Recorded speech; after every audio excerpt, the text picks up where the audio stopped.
اس میں جو رومی شہری ہوتے تھے، جو غلام نہیں ہوتے تھے، ان پر یہ مشتمل پورے کا پورا ایک لشکر ہوتا، اور یہ صرف غلام فوجیوں کی طرح لڑتے نہیں تھے، بلکہ یہ پوری اسٹریٹجی بناتے تھے کہ اگر ہم کسی علاقے میں چلے گئے ہیں تو وہاں پر ہم نے اس علاقے پر قبضہ کیسے کرنا ہے، ہم نے یہاں پر اپنا قبضہ قائم کیسے رکھنا ہے، کس طرح سے اس بات کو یقینی بنانا ہے کہ پیچھے سے روم کی جو سپلائی ہے ہم تک پہنچتی رہے، اسی لیے یہ سڑکیں بھی بناتے تھے۔ اور سب سے بڑھ کر یہ کہ یہ صرف تنخواہ کے لیے نہیں لڑتے تھے، مزدوری کے لیے نہیں لڑتے تھے، بلکہ چونکہ یہ رومی شہری ہوتے تھے تو اس کا مطلب ہے وہ رومی سلطنت کو بچانے کے لیے ایک مقصد کے تحت یہ لڑتے تھے۔ تو جب یسومسی اس شخص سے پوچھتے ہیں تیرا نام کیا ہے، تو اندر سے جو آواز آتی ہے ہم لشکر ہیں، تو جو رومی تھے جو کہ اس انجیلی بیان کو پڑھنے والے پہلے لوگ تھے، وہ فوراً سمجھ گئے ہوں گے کہ یہ بدروہیں کس قدر خوفناک ہیں، کہ یہ صرف بدروہیں نہیں ہیں، عام نہیں ہیں، نہ صرف یہ خوفناک ہیں بلکہ جس طرح سے رومی فوج میں ایک خاص قسم کا یونٹ ہے جو کہ خاص مقاصد کے لیے ہے، تو اسی طرح کی قدرت اور اختیار اور مقاصد جو ہیں وہ ان بدروہوں کے بھی ہیں۔ اور پھر چوتھی اہم بات ہمیں بتائی گئی کہ یہ شخص جس میں بدروہیں تھیں اور کوئی اسے کنٹرول نہیں کر سکتا تھا، اور لوگ اسے چینز سے باندھتے تھے، یہ انہیں بھی توڑ دیتا تھا، یعنی کہ اس میں اتنی طاقت تھی، اتنی اس میں بدروہوں کے سبب سے زور آ گیا تھا کہ کوئی بھی چیز اسے قابو نہیں کر سکتی تھی، جس سے ہم کچھ اندازہ لگا سکتے ہیں کہ صرف اسے چین سے ہی نہیں باندھا گیا ہوگا، بلکہ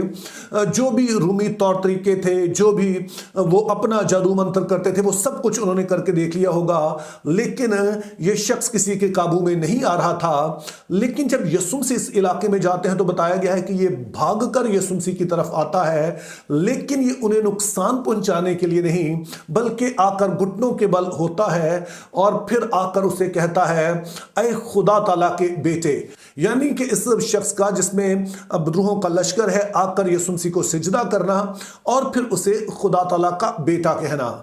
اور یہ اہم اس لیے ہے کہ سلطنت روما میں یہ عام رواج تھا کہ جو سپاہی ہوتے تھے اور خاص طور پر جو مفتوح سپاہی ہوتے تھے،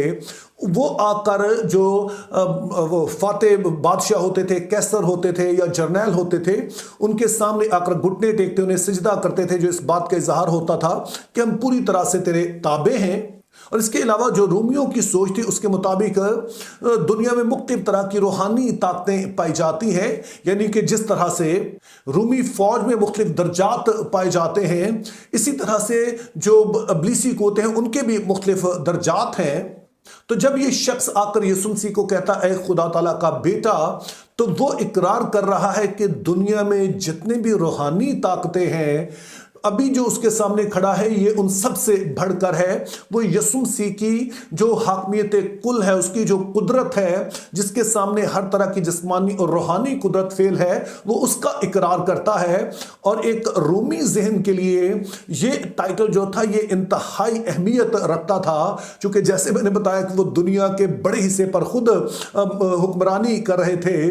اور وہ کئی دیوی دیوتاؤں کو مانتے تھے۔ اور جب یہ بدروح گرفتہ شخص جو کہ ظاہر ہے کہ جس میں بدروہیں بول رہی ہیں، جو روحانی عالم سے واقف ہے، وہ یسومسی کے لیے ٹائٹل استعمال کرتا ہے، تو یہ اپنے آپ میں بہت اہم بات ہے۔ تو میرے عزیزوں، جب آپ اس پورے واقعے کو پڑھتے ہیں تو آپ نے رومی سوچ کے مطابق اسے سمجھنا ہے۔ اور چونکہ سلطنت روما اس وقت دنیا کے بڑے حصے پر حکمرانی کر رہی تھی، تو یہ والا معجزہ اسی طرح کی ٹرمینالوجی کے ساتھ بیان کیا گیا ہے تاکہ وہ دیکھ سکیں کہ جس طرح سے سلطنت روما بہت طاقتور ہے اور کوئی بھی طاقت اس کے سامنے ٹھہر نہیں سکتی ہے، تو اسی طرح کی ایک روحانی طاقت بھی ہے جس کے سامنے کوئی بھی ٹھہر نہیں سکتا ہے، حتیٰ کہ جو خوفناک قسم کے لشکر ہیں وہ بھی اس کے سامنے جھکتے ہیں۔ اور اگر کسی نے روحانی طور پر محفوظ ہونا ہے ان بدروہوں سے اور تمام طرح کے دیگر معاملات سے، تو پھر یسوع مسیح ہیں جن کے پاس آ کر تمام طرح کی ان بدروہوں سے اور تمام طرح کی تاریکی کی قوتیں ہیں ان سے آپ محفوظ ہو سکتے ہیں۔ تو میرا خیال ہے کہ پاکستانی مسیحیوں کے لیے یہ پیغام اور بھی زیادہ اہم ہے، چونکہ بہت سارے لوگ ہیں جو عام طور پر ابلیس کو ہی جلال دیتے رہتے ہیں، ہر بات جو ہے وہ اسی سے منسوب کر دیتے ہیں۔ تو اگر تو آپ خدا کے لوگ ہیں تو پھر آپ نے ذہن میں رکھنا ہے کہ اگر وہ لشکر یسوع مسیح کے سامنے جھکتے ہیں اور پھر وہ لشکر اس شخص کو نقصان نہیں پہنچا سکے ہیں، تو اسی طرح سے ہم جو خدا کے لوگ ہیں ہم بھی اگر اس میں محفوظ ہیں، اگر ہم اس کے ساتھ چل رہے ہیں، اگر ہم ناپاکی میں نہیں جی رہے ہیں جو کہ ابلیس کو موقع دیتا ہے کہ وہ راہیں کھولتا ہے، تو پھر آپ کو ڈرنے کی ضرورت نہیں ہے، بلکہ آپ تمام طرح کی حالت پر غالب آ کر ابلیس کا نہ صرف مقابلہ کر سکتے ہیں بلکہ اس پر فتح بھی پاتے ہیں۔ تو میری دعا ہے خدا ہمیں ان باتوں کو سمجھنے کا، ان پر ایمان لانے کا اور اس کے مطابق جینے کا فضل عطا کرے۔ Think biblically, live purposefully, have a very good day.